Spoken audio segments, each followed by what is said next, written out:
Hello, dear students. I hope that you have watched the previous video on the lesson number 6 Smile the Mist Upon the Hill, written by Emily Jane Bronte. मैं आशा करता हूँ कि आप लोगों ने जो पिछला जो वीडियो था mild the mist upon the hill कविता के ऊपर वो आप लोगों ने देख लिया होगा. So in that video I have discussed about the life of the poetess Emily Jane Bronte. उस वीडियो में उस लेसन में हमने सिर्फ जो कवि हैं इस कविता की कवियत्री उनके जीवन के बारे में हमने डिस्कस किया था, वर्णन किया था. आज हम लोग today we are going to read, comprehend and understand the poem the mild the mist upon the hill. आज के इस लेसन में हम लोग इस कविता को पढ़ेंगे, कविता को समझेंगे, उसके अंदर जो छुपे हुए मूल विषय वस्तु हैं उनको समझने का प्रयास करेंगे. So before we start the poem I want to ask you one thing. कई बार मैं इस कविता को पढ़ाने से पहले आप लोगों से एक चीज़ पूछना चाहता हूँ. कई बार हम लोगों के साथ ऐसा होता है कि we see a thing in the present and that thing reminds us of same thing in of the past. कई बार हम लोगों के साथ ऐसा होता है कि हम लोग वर्तमान में कोई ऐसी चीज़ को देखते हैं, वो चीज़ हमें हमारे पास्ट, हमारे अतीत की किसी दूसरी चीज़ की याद दिला देती है. कई बार ऐसा होता है. जैसे अगर अभी तुम घर में खिड़की के पास बैठे हो और बारिश हो रही है तो अचानक तुम्हें याद आ जाता है कि मैं कभी क्लास में खिड़की के पास बैठा था, तब ऐसी ही बारिश हो रही थी. तो क्या हुआ, आज के दिन में जो बारिश हो रही है ये बारिश तुम्हें पुराने दिनों की किसी घटना को याद करा दे रही है जब बारिश हो रही थी, लेकिन समय और स्थान दूसरा था. ऐसा हम लोग के साथ होता है. ऐसी भावनाओं को नॉस्टैल्जिया या नॉस्टैल्जिक फीलिंग्स कहा जाता है. तो तुम लोगों के साथ अभी ऐसा कई बार हो रहा होगा कि कुछ ऐसी घटना घट रही होगी कि और तुम्हें पुराने दिनों की, स्कूल की, अपने जब स्कूल चलता था पुराने दिनों की बात याद आ जा रही होगी. तो इस कविता का जो मूल विषय वस्तु है वो पूरा इसी फीलिंग पर आधारित है. The whole poem mild the mist upon the hill is based upon the feeling of nostalgia. The poet is feeling nostalgic when she was away from her home, and a particular beauty of the landscape, of the nature, reminds her of the house of her father. ये पूरी कविता इसी भावना पर आधारित है, पुराने दिन की याद. कवि जो हैं एमिली जेन ब्रॉन्ट, जब वो अपने घर से दूर गई थी, मैंने जो हमने पिछले लेसन में डिस्कस किया था, वो 6 महीने के लिए, कुछ महीनों के लिए अपने घर से दूर गई थी किसी काम के सिलसिले में. तो जब वो अपने घर से दूर गई थी तो अचानक एक दिन उन्होंने घर के बाहर देखा, खिड़की से बाहर देखा, प्रकृति को देखा कि mild the mist upon the हिल, उनको पहाड़ी के ऊपर, दूर पहाड़ी के ऊपर कुछ हल्का हल्का कोहरा नज़र आया. एंड दैट व्यू, और ये दृश्य उनको याद दिला देता है कि जब वो अपने घर पर थी, अपने पिताजी के घर पर थी, उस समय की याद दिला देता है कि पिताजी के घर से भी इसी तरह का कोई नज़ारा दिखता था, कोहरा आता था. तो वो पुरानी बात उनको याद आ जाती है इस दृश्य को देखकर. So that is the core idea of this poem. The whole poem is based upon this nostalgic feeling. When the poet is feeling homesick, the poet is feeling lonely, and the particular beauty of a nature reminds her about the house of her father. यहाँ पर कवि को प्रकृति के एक दृश्य ने उनको पुराने दिनों की याद दिला दी जब वो अपने पिताजी के घर पर थी. एक दृश्य को देखकर उनको पुराने दिनों की याद आ गई. लास्ट में फिर वो वापस वर्तमान में लौट आती हैं. तो ये इस कविता का मूल विषय वस्तु है. अब इस कविता का इंट्रोडक्शन देखो, यहाँ पर टेक्स्ट में भी एक इंट्रोडक्शन दिया हुआ है.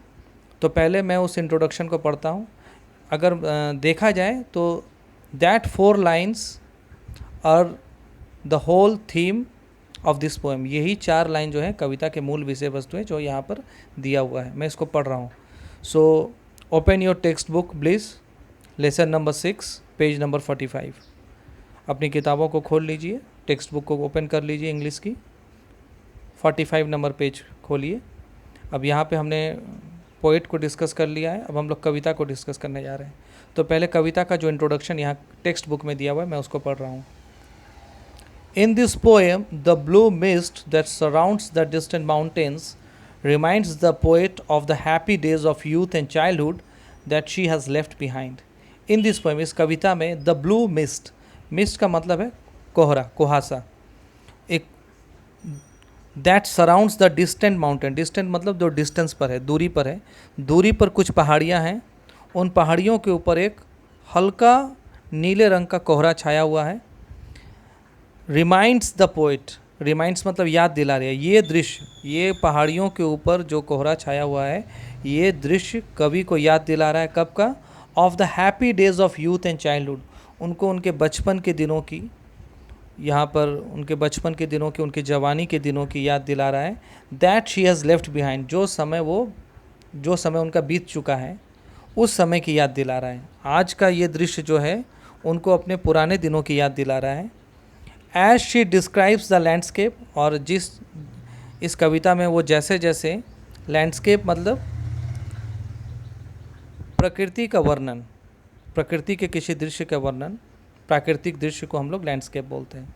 तो यहाँ पर जैसे जैसे वो प्रकृति के दृश्य का वर्णन कर रही हैं, she shifts from the present moment to the past, वो अपने वर्तमान से अपने अतीत में चली जाती हैं। प्रकृति के दृश्य का वर्णन करते करते वो अपने आज के समय से वो अपने पिछले दिनों की बातों में चली जाती हैं, बचपन में चली जाती हैं। And then to the present again, और अंत में फिर वो वापस अपने वर्तमान में लौट आती हैं कविता में। तो ये इस कविता का थीम है। Now we will discuss about the structure of the poem. ये पोएम का इसका स्ट्रक्चर क्या, संरचना कैसी है।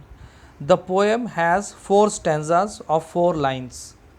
अगर आप लोग देखिएगा, इस कविता में 4 स्टैंजाज हैं और हर स्टैंजा में 4 पंक्तियां हैं।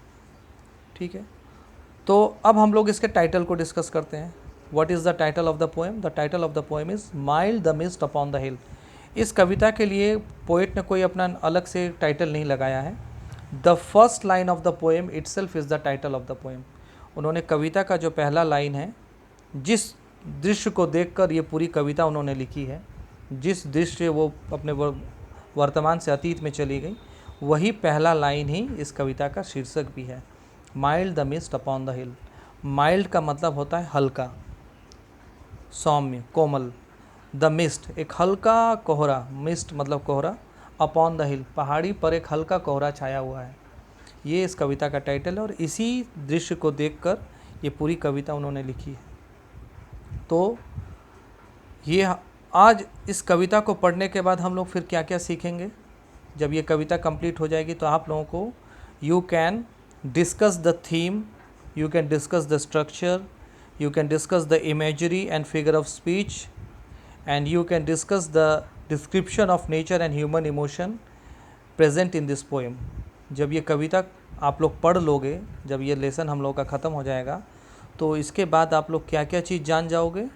आप इस कविता का थीम के बारे में जान जाओगे कि कविता का मूल विषय वस्तु क्या है। स्ट्रक्चर, संरचना कैसी है, जैसे मैंने अभी कहा, it has 4 stanzas and each stanza consist of 4 lines. It means there are total 16 lines in the poem. इस कविता में इसका स्ट्रक्चर, संरचना कैसी है वो जान जाएंगे। Imagery and figure of speech used in the poem. हमको पता है कि पद जो है वो गद्य से अलग होता है। Poetry is different from prose. कविता जो है वो कहानियों या उपन्यास से अलग होता है। कविता में काफ़ी ज़्यादा अलंकार का इस्तेमाल किया जाता है। Imagery and figure of speech, काफ़ी ज़्यादा अलंकार का इस्तेमाल किया जाता है। वो भी हम लोग यहाँ पे देखेंगे कौन कौन से फिगर ऑफ स्पीच और इमेजरी का यहाँ पे इस्तेमाल किया है पोएट ने। और हम लोग इस कविता को पढ़ने के बाद देखेंगे कि how beautifully the poet has described the nature and human emotion of nostalgia. इस कविता को पढ़ने के बाद हम लोग देखेंगे कि कितनी खूबसूरती के साथ कवि ने प्रकृति का वर्णन किया है, प्रकृति के किसी एक खास दृश्य का वर्णन किया है, और मनुष्य की भावनाओं का, पुरानी यादों का, भावनाओं का वर्णन भी यहाँ पर बहुत खूबसूरती के साथ हुआ है। तो ये कविता के पढ़ने के बाद हम लोग ये सारी चीज़ें हम लोग जान जाएंगे, सीख जाएंगे। तो now I am going to read the first stanza and after that I will explain it. So अपनी किताब में फर्स्ट स्टैंजा पर नज़र रखिए. Mild the mist upon the hill, telling not of storms tomorrow. No, the day has wept its fill, spent its store of silent sorrow. Mild the mist upon the hill. कवि बोल रही हैं कि मुझे दूर माइल्ड द मिस्ट, हल्का कोहरा नज़र आ रहा है पहाड़ियों पर. अपॉन द हिल, पहाड़ियों के ऊपर मुझे एक हल्का कोहरा नज़र आ रहा है. Telling not of storms tomorrow, कहा कि ये कोहरा, इसको आप गलत मत समझिए. Telling not of storms, not, telling का यहाँ पर मतलब क्या है कि सूचना देना, बताना कि ये जो कोहरा छाया हुआ है ये हमें सूचना नहीं दे रहा है. किस चीज़ की सूचना नहीं दे रहा है? नॉट ऑफ स्टॉर्म्स, आंधी तूफान आने की सूचना नहीं दे रहा है. ये कोहरा, ये घने बादल नहीं हैं. ये telling not of storms tomorrow, की टुमारो मतलब आने वाला कल, कि इस कोहरे से हमें ये नहीं पता चल रहा है कि आगे तूफान आने वाला है, आंधी आने वाला है. ऐसा नहीं है. नो, ऐसा एकदम नहीं है. फिर से वो इस बात को रीएश्योर कर रही हैं कि ये जो कोहरा छाया हुआ है ये ख़राब वेदर की सूचना नहीं दे रहा है. The mist does not indicate that the weather is bad और from tomorrow the weather is going to be bad, कि ये जो कोहरा छाया हुआ है ये ख़राब वेदर की सूचना नहीं है. नो, एकदम ही नहीं है. The day has wept its fill, क्योंकि कारण क्या है? द डे, क्योंकि सारा दिन. The day has wept its fill, क्योंकि जो दिन था, पिछला जो दिन था वो क्या था? हैज़ वेफ्ट इट्स फिल, वो तो सारा दिन रोता रहा. जो दिन था वो अपना रो चुका है. वेफ्ट मतलब रोना, इट्स फिल मतलब उसके पास जितने भी आंसुओं का भंडार था वो बहा चुका है. यहाँ पे समझने वाली बात है. यहाँ पर एक फिगर ऑफ स्पीच का इस्तेमाल किया गया है. कौन सा फिगर ऑफ स्पीच? पर्सोनिफिकेशन. तीसरे लाइन में the day has wept its fill में एक अलंकार का इस्तेमाल किया गया है, पर्सोनिफिकेशन. यहाँ पे दिन की तुलना, day has been compared to a living thing, यहाँ पर दिन की तुलना किसी जीवित वस्तु से की गई है, किसी जीवित इंसान से की गई है. वस्तु भी नहीं, जीवित इंसान या जीव से की गई है. रो कौन सकता है? एकमात्र ह्यूमन बीइंग ही है जो रो सकता है दुख होने पर. तो उसी तरह से डे को बोला जा रहा है कि डे तो रो चुका है. हैज़ वेप्ट इट्स फिल, उसके पास जितना भी आंसुओं का भंडार था वो बहा चुका है. Spent it's store of silent sorrow, कि दिन जो है स्पेंट, वो खर्च कर चुका है. उसके भंडार में, उसके संचय में जितनी भी आंसुएं थी, मतलब दिन के पास जितनी भी बारिश थी, मतलब बादलों में जितना भी बारिश था वो बह चुका है. It's store of silent sorrow, store मतलब भंडार, ऑफ साइलेंट सॉरो, साइलेंट मतलब चुपचाप, कि बादल को, दिन को भी तकलीफ़ होता होगा, आसमान को भी तकलीफ़ पहुंचता होगा. तो आसमान अपनी तकलीफ़ को कैसे व्यक्त करता है? रो कर, मतलब बारिश के ज़रिए. ये कल्पना है. All this is imagery and imagination. यहाँ पर दिन को एक इंसान की तरह माना गया है, उसके कष्ट को बादलों की तरह माना गया है.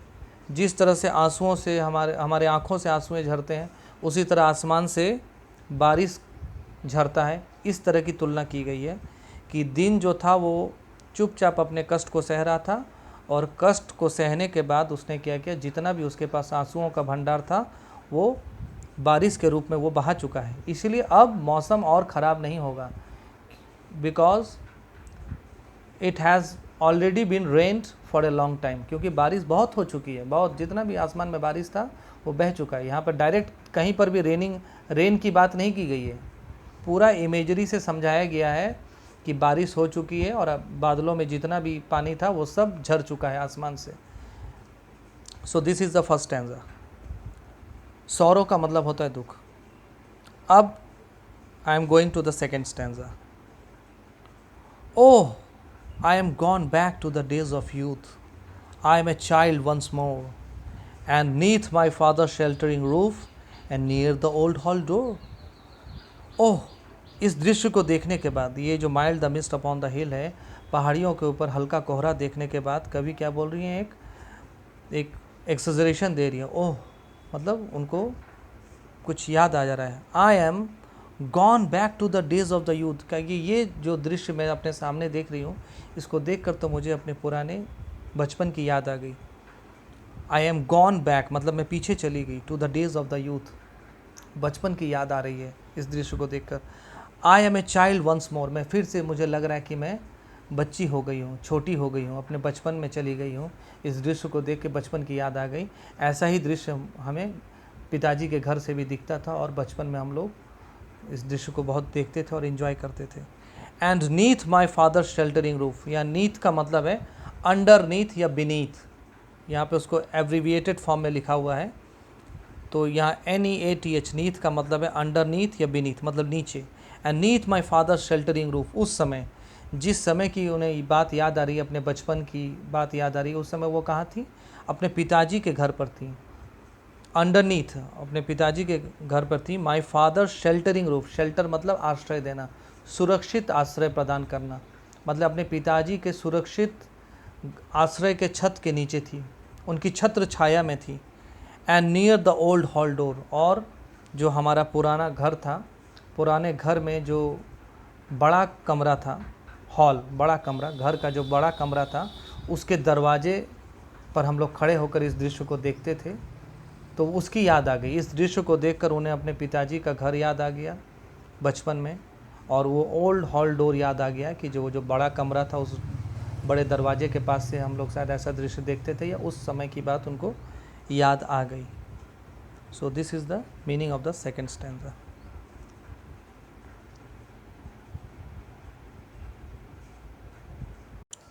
Now we are moving to the third stanza.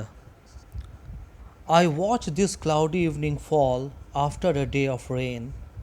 Blue mist, sweet mist of summer fall, the horizon's mountain chain. I watch, कभी बोल रही हैं I watch this cloudy evening fall, कहा कि मैं अभी देखो पास्ट में, पहले प्रेजेंट में थी, उन्हें पहाड़ियों पर कोहरा नज़र आया। इस दृश्य को देखकर वो अपने पुराने दिनों में चली गई, फिर से वो आज के दिन में आ रही हैं, प्रेजेंट में, वर्तमान में चली आई। I watch this cloudy evening fall, कि अभी मैं अपने आँखों के सामने देख पा रही हूँ कि किस तरह से दिस क्लाउडी इवनिंग, ये जो बादल छाए हुए हैं, इवनिंग शाम का समय है, बादल छाए हुए हैं, किस तरह से फॉल, यहाँ पर फॉल का मतलब गिरना नहीं है, शाम का छाना है, बादलों का छाना है, कि ये बादल जो हैं किस तरह से शाम आसमान में छाए हुए हैं और धीरे धीरे शाम ढल रही है। After a day of rain, एक दिन के बारिश के बाद, जैसे मैंने पिछले ही कहा था कि कवि ने कहा है कि और ख़राब मौसम की सूचना नहीं है, क्योंकि आसमान में जितना भी दर्द था, दिन के पास जितना भी दर्द था, वो दर्द उसने बारिश के रूप में कल बहा दिया है। After a day of rain, तो एक दिन बारिश हो चुकी है और आज मौसम क्लाउडी है, लेकिन बारिश की संभावना नहीं है। ब्लू मिस्ट, और अभी क्या नज़र आ रहा है उन्हें आसमान में, दूसरी दूर क्या नज़र आ रहा है? ब्लू मिस्ट, जो नीला कोहरा है। कोहरा वैसे नीले रंग का नहीं होता है। Sweet mist of summer fall, blue mist, तो उन्हें नीला कोहरा क्यों नज़र आ रहा है? Because in the far distant the sky must be blue, क्योंकि आसमान हो सकता है कि दूर कहीं पर आसमान थोड़ा नीला होगा, तो वही आसमान का कलर उनको कोहरे में रिफ्लेक्ट कर रहा है। उनको कोहरा जो है दूर की तरह, दूर कोहरा जो है उनको हल्का नीला जैसा लग रहा है। तो ब्लू मिस्ट, स्वीट मिस्ट, उनको कोहरा क्या है? बहुत अच्छा लग रहा है कि कल तो सारा दिन बारिश हुआ, लेकिन आज बारिश के छटने के बाद, बारिश के बंद होने के बाद ये जो कोहरा आया है, ये उनको बहुत सुंदर लग रहा है। Very sweet, very nice. Of summer Paul, कौन सा मौसम है ये? समर का मौसम है। समर पॉल मतलब PALL, पॉल मतलब अ थिक क्लाउड, घने बादल, कि ये जो कोहरा है ये समर के मौसम के बादलों का, घने बादलों से कोहरा ये आया है। घने बादल भी हैं आसमान में, लेकिन ऊपर आसमान में घने बादल हैं, लेकिन पहाड़ियों के ठीक ऊपर एक कोहरा छाया हुआ है। तो ये दृश्य उनको बहुत आकर्षित कर रहा है कि बादल हैं लेकिन बारिश नहीं होगी, क्योंकि बारिश कल हो चुकी है। अब बादलों के पास ज़्यादा बारिश उसमें है नहीं, उसके पास जितना भंडार था वो कल बहा चुका है। और दूर पहाड़ियों के ऊपर ये हल्का जो कोहरा छाया हुआ, ये दृश्य उनको बहुत सुंदर लग रहा है, जो ख़ास तौर से समर के मौसम में जब घने बादल छाए होते हैं पहाड़ियों के ऊपर उनको नज़र आता है, तो ये उनको बहुत अच्छा लग रहा है। द होराइजन्स माउंटेन चेन, और कहाँ पर ये दृश्य उनको कहाँ दिख रहा है? On the Horizons mountain chain. Horizon मतलब क्षितिज। दूर अगर हम लोग नज़र फहराते हैं, अगर खाली मैदान हो, तो एक काल्पनिक एक ऐसी जगह बनती है जहाँ पर the earth and the sky seems to meet together. अगर खाली मैदान हो तो अगर हम लोग आंखें उस तरफ करेंगे तो हमको ऐसा लगता है, प्रतीत होता है कि एक जगह जाकर पृथ्वी और आसमान दोनों मिल जा रहे हैं। ऐसा प्रतीत होता है। अगर हम लोग बहुत दूर तक खाली जगह पर अपनी नज़र को दौड़ाएं तो ऐसा लगता है कि एक जगह जाकर पृथ्वी और आसमान मिल जा रहे हैं।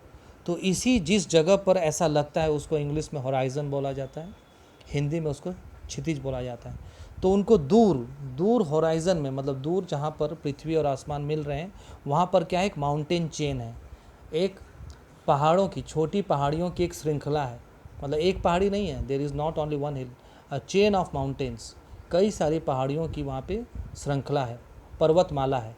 उन पर्वतमालाओं के ऊपर, उन पहाड़ियों के ऊपर ये सुंदर सा बहुत हल्का नीले रंग का कोहरा छाया हुआ है और ऊपर आसमान में काले बादल हैं।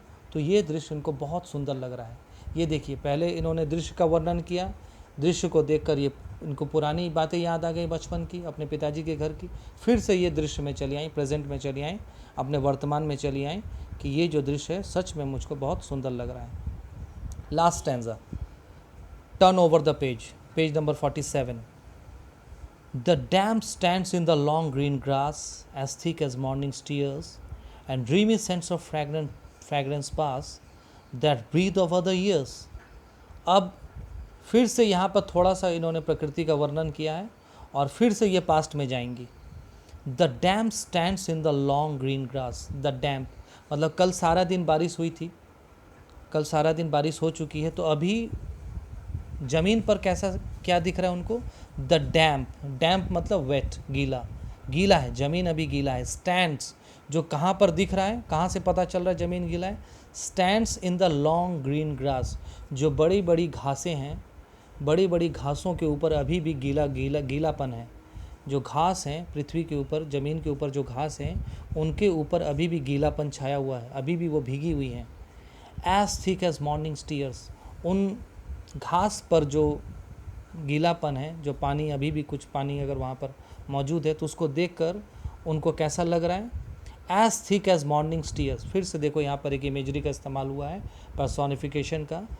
लंबी घास पर जो पानी की बूंदें हैं उसकी तुलना कवि किससे कर रही हैं, मॉर्निंग टीयर्स। ऐसा लग रहा है कि सुबह सुबह, ये सुबह के आंसू हैं, सुबह सुबह घास रो रही थी तो उसके आंसू अभी भी वहीं पर रुक गए हैं। As thick as morning tears, तो ये जो हैं ये तो आंसू नहीं हैं, ये घास पर जमे हुए पानी की बूंदें हैं, जो पिछले दिन बारिश हुई थी उस वजह से अभी भी घास गीला है और उस पर कहीं कहीं जगह पर पानी अभी भी पड़ा हुआ है। तो उसकी तुलना कवि जो है टीयर्स से कर रही हैं, आंसुओं के साथ कर रही हैं, कि इन घास पर जो पानी की बूंदें उनको देखकर ऐसा लग रहा है कि सुबह के समय, सुबह जो है मॉर्निंग जो है वो रो रहा था, शायद सुबह के समय आसमान ने आंसू बहाया होगा और वो उन आंसुओं के कुछ बूंदें अभी भी यहाँ पर पड़ी हुई हैं। And dreamy sense of fragrance pass, और इन यहाँ पर इस वेदर में क्या हो रहा है, ड्रीमी सेंट, ड्रीमी मतलब उनको एक स्वप्निल लग रहा है, कल्पना, ख्वाब जैसा लग रहा है। ये दृश्य देखने के बाद उनको एक ख्वाब जैसा लग रहा है कि मैं शायद कोई ख्वाब देख रही हूँ, सपना देख रही हूँ। सेंट्स ऑफ फ्रैग्रेंस, सेंट मतलब गंध, और फ्रैग्रेंस, फ्रैग्रेंस मतलब सुगंध, उनको बहुत एक अच्छी सी खुशबू आ रही है। ये उनको इस दृश्य को देखकर उनको एक सपना जैसा लग रहा है और उनको एक बहुत सुंदर खुशबू जैसी आ रही है। फ्रैग्रेंस पास, जो उनके पास से ले जा रही है, उनके यहाँ पर पास मतलब है बगल से जाना नहीं, याद दिलाना, रिमाइंड। ये सुंदर सी खुशबू उनको याद दिला रही है that breath of other years. That breath मतलब तो ऐसे होता है सांस लेना, लेकिन यहाँ पर ब्रीथ का मतलब है लाइफ। उनको पुराने दिनों की जीवन की याद दिला रहा है। दैट ब्रीथ मतलब that life of other years, other मतलब प्रीवियस, जो साल बीत चुके हैं। तो ये दृश्य, ये mile the mist upon the hill, the damp on the green grass, the morning tears, और ये जो सुबह के जो ओस की बूंदें हैं या बारिश की बूंदें हैं जो अभी भी घास पर जमी हुई हैं, ये उनको एक क्या कर रही हैं, उनको एक सपने जैसा लग रहा है कि ये दृश्य को देखकर उनको लग रहा है कि ये दृश्य देखकर मैं पुराने दिनों में चली गई, मुझे पुराने दिनों की, अदर ईयर्स, प्रीवियस दिनों की यादें पुराने सालों की यादें मुझे याद आ रही हैं कि बचपन में भी ऐसे हम लोग बहुत देखते थे, ऐसे दृश्य देखने को मिलता था जब मैं पिताजी के घर पर थी। ऐसे दृश्य को हम लोग देखते थे, एंजॉय करते थे ऐसे मौसम को। तो ये दृश्य उनको पुराने दिनों में ले जा रहा है। So that is the all about the poem. If you have any doubt, you should write in the comment box and I will try to clarify it. Thank you.